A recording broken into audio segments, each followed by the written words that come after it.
Hi guys, it's Satya Pratap, third year medical student, Faculty of Medicine, University of Jaffna. I'll meet you all in Men Diaries medical video series. In this video, I'm going to discuss on prostatectomy of larynx.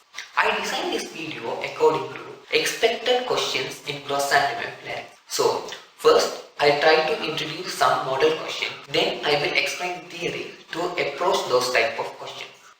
In examination view, we can expect MCQs, SRQs as well as structured essay questions under this topic. In MCQs, they will ask direct facts. But in case of structured essay questions, they will come up with some clinical scenarios. The classical question was piriform praeses. But in case of SRQs, it may be both direct facts as well as clinical scenarios. Okay, let's start up this video with our contents.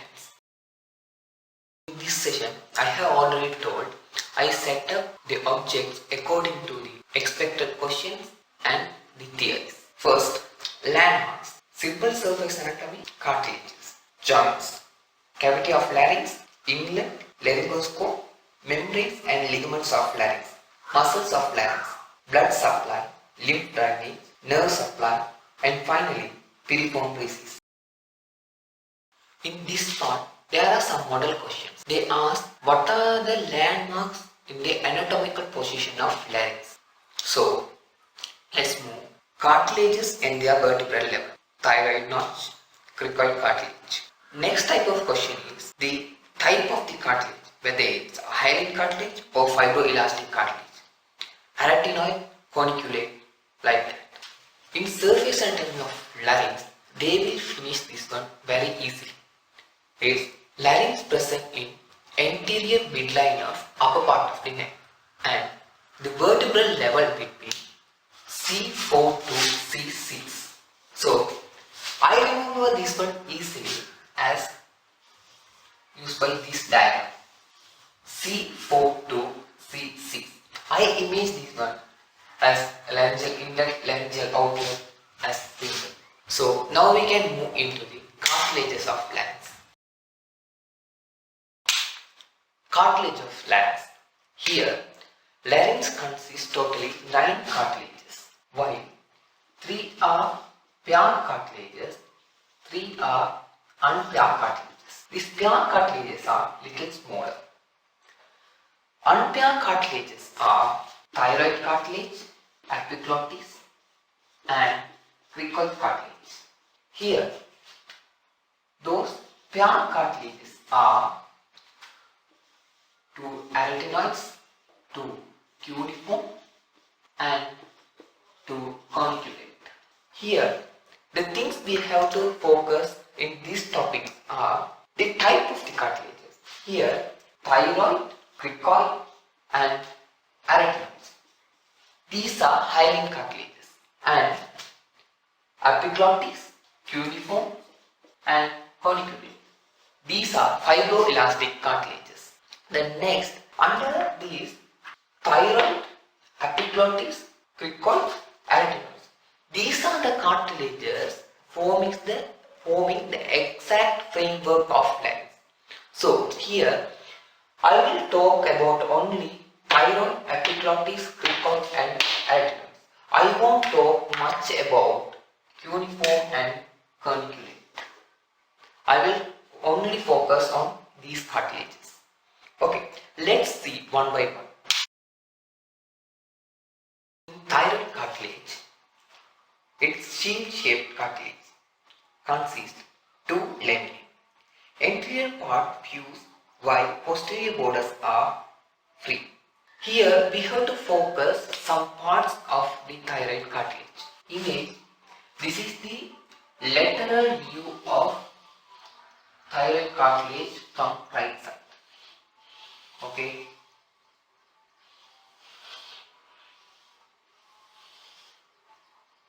So it's the right sided leg.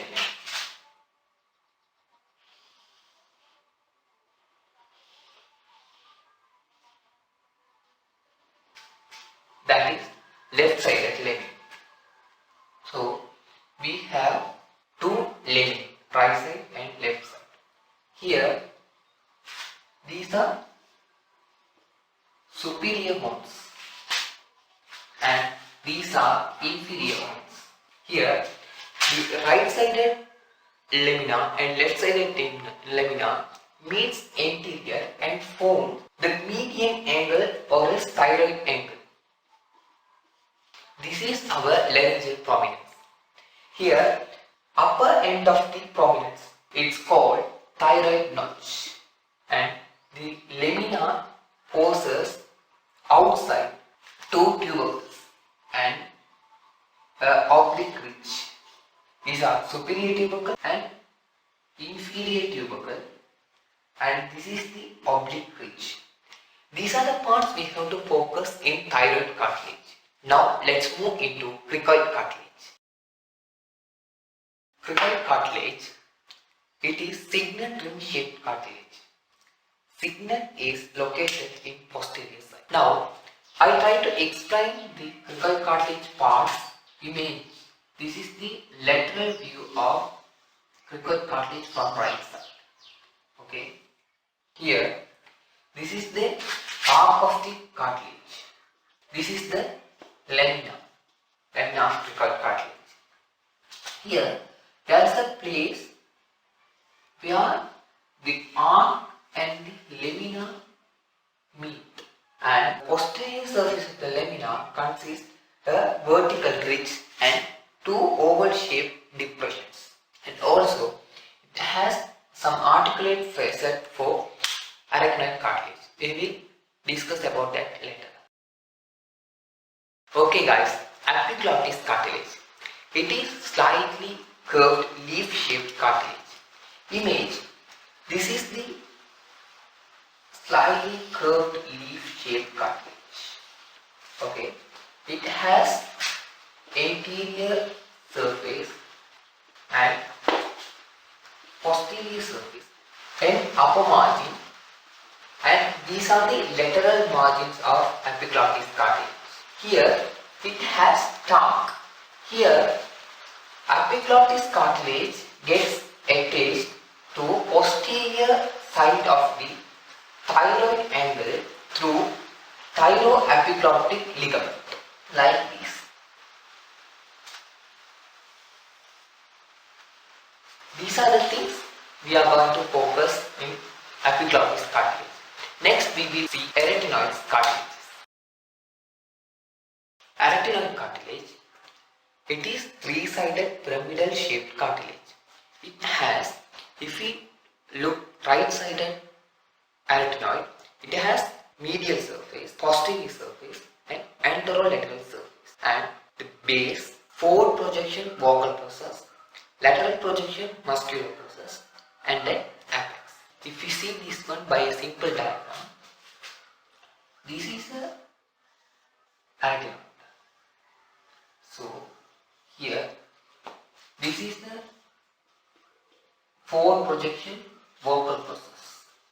This is the lateral projection muscular process, and this one is the apex.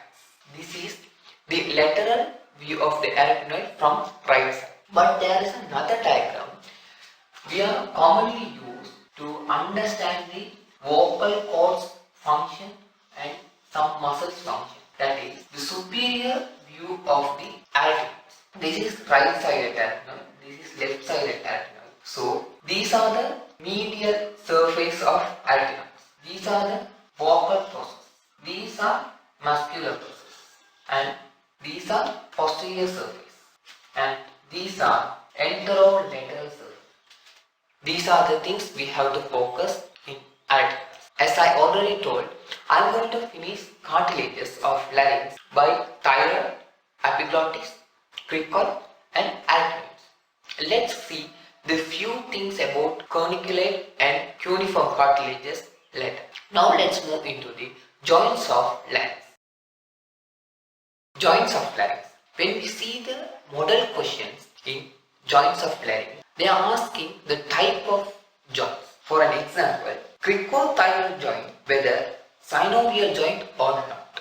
Under joints of larynx, there are mainly two pairs of joints. Both are synovial joint. First, cricothyroid joint and cricoarytenoid joint. These are the main joints. But there is another joint between arytenoids and corniculate. This is also synovial joint. But the corniculate do not make joint with cuneiform. The cuneiform cartilages are present in the fibroelastic membrane between arytenoids and epiglottis. Let's talk about the main joints one by one. Cricothyroid joint. Articulation between inferior horn of thyroid cartilage and sides of arc of cricoid cartilage, where it has a facet for inferior horn of thyroid cartilage. The important point is recurrent laryngeal nerve lies immediately behind this joint. So, from posterior view, this is the cricoid cartilage. Here, this is one of the inferior horn of thyroid cartilage. This is one of the inferior horn of thyroid cartilage.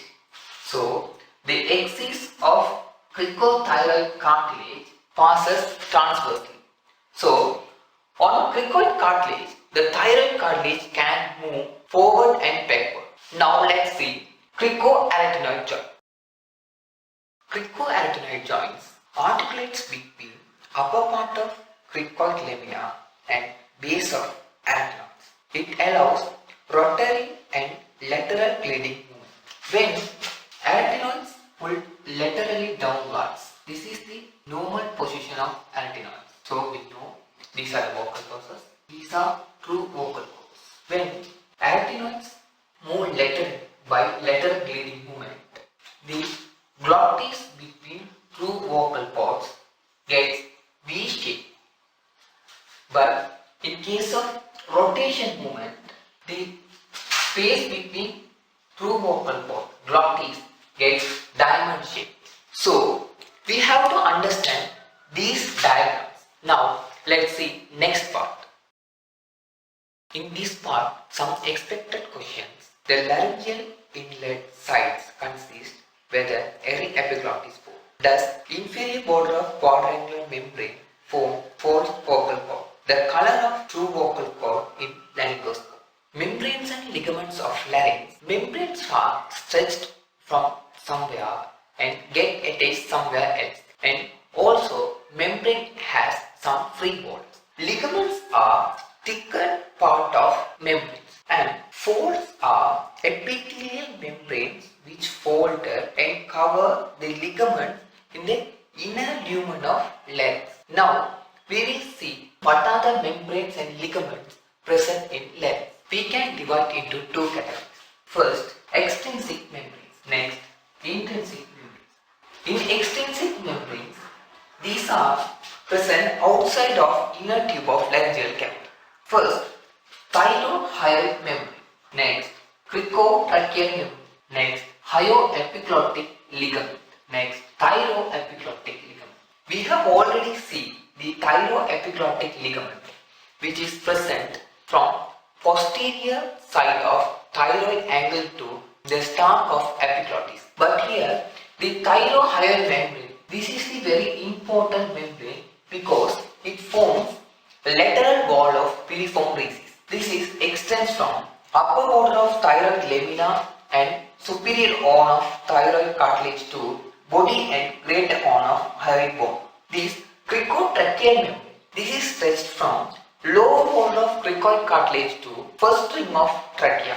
This hyoepiglottic ligament stretched from upper end of anterior surface of epiglottis to back of the body of hyoid bone. Here, these intrinsic membranes, we can divide this intrinsic membrane into two groups, group 1 and group 2. Now, we will see about this intrinsic membrane one by one. In the category of intrinsic membrane of larynx, we have two groups, group 1 and group 2. First, I will put in group 1 quadrangular membrane and vestibular ligament. It is the false vocal cord, and every epiglottic fold, finally the vestibular cord. In group 2, I will put cricothyroid membrane, lateral cricothyroid ligament, median cricothyroid ligament, finally vocal ligament and vocal cord. These are the intrinsic membranes of larynx. So I have put this one into two groups. First, we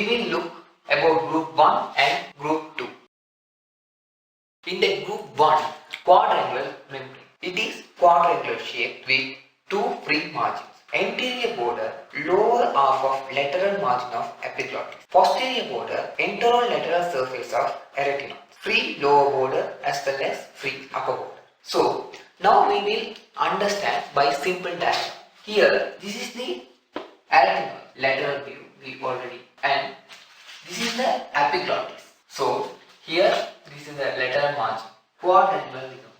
This is the quadrangular membrane. From lower border of lateral margin of epiglottis to anterolateral surface of arytenoids. Here, this is lower free margin and this is upper free margin. See, now this lower free margin, it will make the vestibular ligament. Vestibular ligament, it get attached to posterior surface of thyroid cartilage. It means root of epiglottis. Here only we have thyroid cartilage gets attached to epiglottis. To lateral surface of arytenoid cartilage. Then here, somewhat here the vestibular ligament, false vocal cord.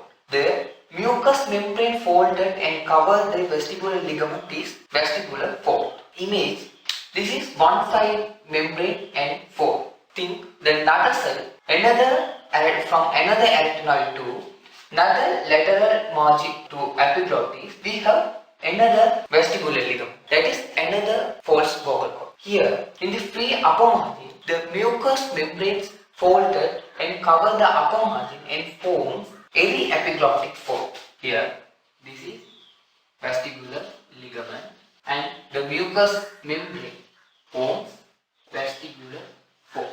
Image, there is one epiglottic fold from one arytenoid to one side of lateral margin of epiglottis, and we have another epiglottic fold from another arytenoid to another lateral margin of epiglottis. So these airy epiglottic folds are form the inlet of larynx. These are the things we have to look in group 1. Let's move group 2 intrinsic membranes of larynx. Now, in group 2 intrinsic membranes and ligaments of larynx, cricothyroid membrane. Cricothyroid membrane stretched from upper border of arc of cricoid cartilage to deep to the lamina of thyroid cartilage. It has 3 distinct borders. Here, now we can see this is the cricoid cartilage. Here, we already studied cricoarytenoid as a synovial joint. Image, somewhat here we have thyroid angle where the laminae of thyroid cartilage meets anterior forms thyroid angle. This is one of the laminae of thyroid cartilage, and this is another one lamina of thyroid cartilage. So here we have thyroid angle. So here see, from cricothyroid membrane stretched from upper border of arc of the cricoid to deep to the lamina of thyroid cartilage, somewhat like this. Here it has 3 borders. First, lateral cricothyroid ligament ascends from upper border of cricoid cartilage and converges deep to lamina of thyroid cartilage. Next, median cricothyroid ligament. It is connecting upper border of cricoid cartilage to lower border of thyroid in midline, somewhat here. This is the median cricothyroid ligament. Next one is very important, vocal ligament or true vocal cord. Upper border of cricothyroid membrane thicken and form true vocal cords or vocal folds. It attaches from angle of thyroid cartilage to vocal process of arytenoid cartilage, somewhat here. This is true vocal cord. The mucous membrane folded and covers the vocal ligament is vocal fold. This vocal fold whitish in color due to firm attachment of mucosa to the vocal ligament. Here, these are the intrinsic ligaments and membranes of larynx. Now, we have a little idea on membranes and ligaments of larynx. By having these, we will try to understand inlet and cavity of larynx. Inlet of larynx. Inlet of larynx faces backward and upward. Boundaries are anteriorly upper edge of epiglottis, posterior midline transverse mucosal fold between arytenoids, sides and back airy epiglottic fold, means upper border of quadrangular membrane between anterolateral aspect of arytenoids and lateral border of epiglottis. Now, from superior view, we know these are the arytenoid cartilages. So posterior border is in midline, transversely mucosal fold, and anteriorly we know we have epiglottis. By side, every epiglottic folds from anterolateral aspect of arytenoid to lateral border of epiglottis. Every epiglottic fold. So now we can easily understand the inlet of larynx. Now let's talk on cavity of larynx. In cavity of larynx, there are few important parts: vestibule, ventricle or laryngeal sinus, the glottis and infraglottis space. I will go through a simple diagram. This is the epiglottis. Here vestibular fold which covers vestibular ligament, which lower border of quadrangular membrane.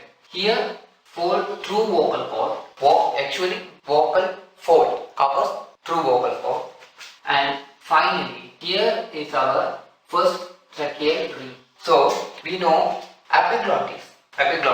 Upper border of the epiglottis makes inlet of larynx. So the vestibules mean space between level of inlet to level of vestibular fold. So this is vestibule. These are vestibular fold. And ventricles or laryngeal sinus, space between level of vestibular fold and level of vocal fold. We know these are vocal fold. So here this space is sinus or else ventricle. Mucous membrane bulge outwards and forming a deep horizontal groove. This is the sinus. And the space between vocal folds. Here, this space is glottis. In this glottis, anterior 60% intermembranous as well as posterior 40% intracartilage. And this space, final space between vocal fold and inferior opening of larynx is infraglottis space. Infraglottis space. This is the simple diagram of cavity of larynx to understand. By knowing this stuff, we can draw the laryngoscope view from superior. Let's try to draw that one by having this knowledge. Laryngoscopic view of larynx is one of the classical questions they will often ask in structured essay question. So we will try to draw that one. Here, this is anterior and this is posterior. Here this is epiglottis. Here we have airy epiglottic fold. These are true vocal cords. So here we have to mention this one, vocal folds. These are vestibular folds. So the space between inlet and vestibular folds, this is the space. So this is vestibule. And space between vestibular fold and vocal fold, ventricle or sinus. The gap between two vocal cords. The gap between vocal fold is glottis. And this is cuneiform cartilage. And this is corniculate cartilage. Here, this is the label diagram of laryngoscope. We should be able to draw and label this diagram in examination. So, let's move to the next topic. In muscles of larynx, we can expect some model questions. Cricothyroid muscle, whether it is supplied by recurrent laryngeal nerve or not. Posterior cricoarytenoid is an abductor of vocal cord or not. And following a partial thyroidectomy, impairment of vocal cord abduction, likely deviated muscle, which of those? So they will come up with like those type of questions. Now we will look up some theories to approach these type of questions. Under study of muscles of larynx, ultimately we can divide this group into two.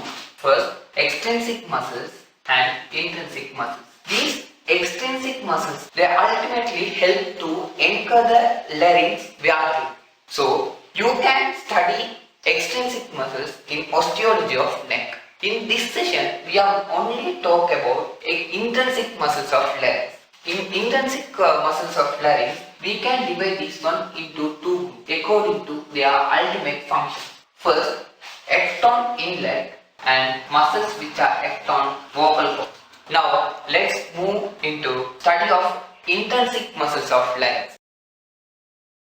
Intrinsic muscles of larynx, as I already told, we can divide this one into two groups. First one, ecton inlet and ecton vocal ligament.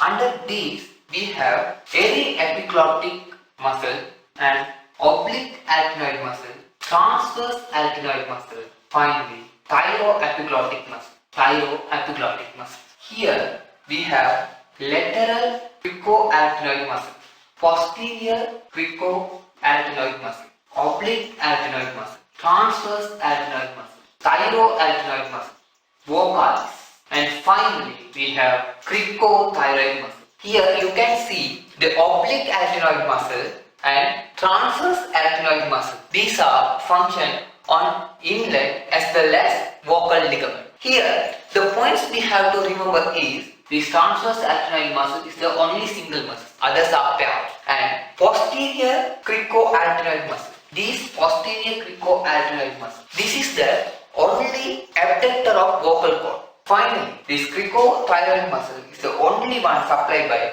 external laryngeal nerve. These are the things we have to remember. Blood supply of larynx. The model questions from blood supply are direct questions. They will ask the fact of blood supply of larynx. We can study the part above the vocal cord and lower half of larynx. Above the vocal fold supplied by superior laryngeal branch, which is the branch of superior thyroid artery, piercing thyrohyoid membrane below the internal laryngeal nerve. Venous drainage by superior laryngeal vein to superior thyroid vein. In case of lower half of larynx, supplied by inferior laryngeal branch, which branch of inferior thyroid artery accompanies recurrent laryngeal nerve. Venous drainage by inferior laryngeal vein to inferior thyroid vein. And next, lymph drainage of larynx. Lymph drainage of larynx from supraglottic part. Lymphatic accompanies superior thyroid vessels and drain into upper half of deep cervical nodes. From infraglottic part, lymphatic accompanies inferior thyroid vessels drain into lower group of deep cervical nodes. Nerve supply of larynx. Under this subject, we can expect some questions based on nerve supply of muscles of larynx. So, they will ask the muscles and their functions with nerve supply of larynx. So, if we know the muscles, nerve supply and its function, we can easily approach those type of questions. In case of muscle innervations, external laryngeal nerve innervates cricothyroid muscle and it is the only adductor of vocal cord. Otherwise, all muscles are supplied by recurrent laryngeal nerve, where only posterior cricoarytenoid muscle is adductor of vocal cord. But in case of mucous membrane, the mucous membrane above the level of vocal fold supplied by internal laryngeal nerve, vocal folds, and below the vocal fold supplied by recurrent laryngeal nerve. Now we can see our final part, piriform thesis.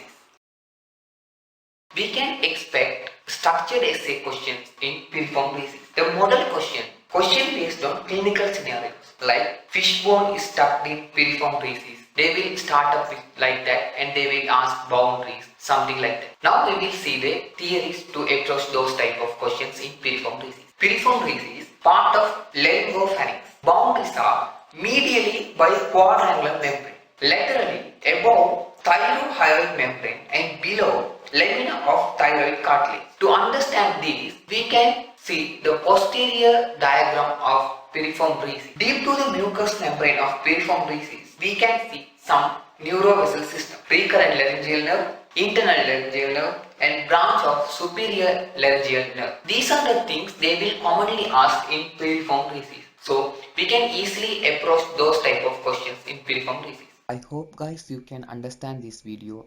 Thank you everyone and love you all.